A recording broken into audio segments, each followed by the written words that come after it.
প্রকল্প শেষ হয়েছে প্রায় ১০ বছর আগে, কিন্তু এখনো তৈরি হয়নি দুই পাশের সংযোগ সড়ক। এতে নড়াইলের লোহাগড়ায় মাকড়াইল বিলের মাঝখানে নির্মিত সেতুটি এখনো ব্যবহার করতে পারছেন না স্থানীয়রা। অন্য পাশে রাস্তা থাকলেও তা অনেকটা নিচু হয়, সেতুটি দিয়ে কোনো যানবাহন চলাচল করতে পারে না। এতে ভোগান্তিতে পড়েছেন শালনগর ও লাহুরিয়া ইউনিয়নের প্রায় ৫০,০০০ মানুষ। স্থানীয়দের অভিযোগ, সংযোগ সড়কের কিছু অংশ ব্যক্তি মালিকানাধীন জমির উপর পড়ায় মালিকেরা জমি দিতে এবং মাটি কাটতে আপত্তি জানান।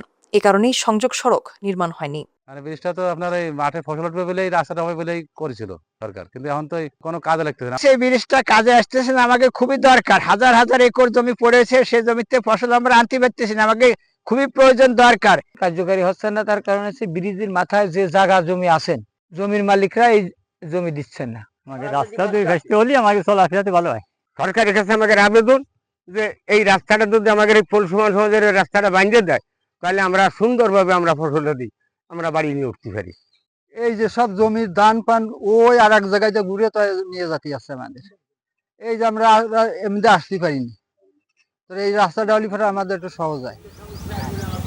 জেলা ত্রাণ ও দুর্যোগ ব্যবস্থাপনা অধিদপ্তর কর্মকর্তারা জানান, এবার দুটি প্রকল্পের মাধ্যমে দ্রুতই সেখানে কাজ শুরু করার উদ্যোগ নেওয়া হয়েছে। দুইটি প্রকল্প, সেই প্রকল্পের আওতায় এই সংযোগ, একটা হচ্ছে মাকড়াইল পাকা রাস্তা হইতে বিল অভিমুখে রাস্তা মাটি দ্বারা নির্মাণ, আরেকটা হচ্ছে মাকড়াইল ত্রাণের ব্রিজের অ্যাপ্রোচ মাটি দ্বারা ও বিল অভিমুখে রাস্তা মাটি দ্বারা উন্নয়ন। এই দুইটির কাজ শুরু হচ্ছে।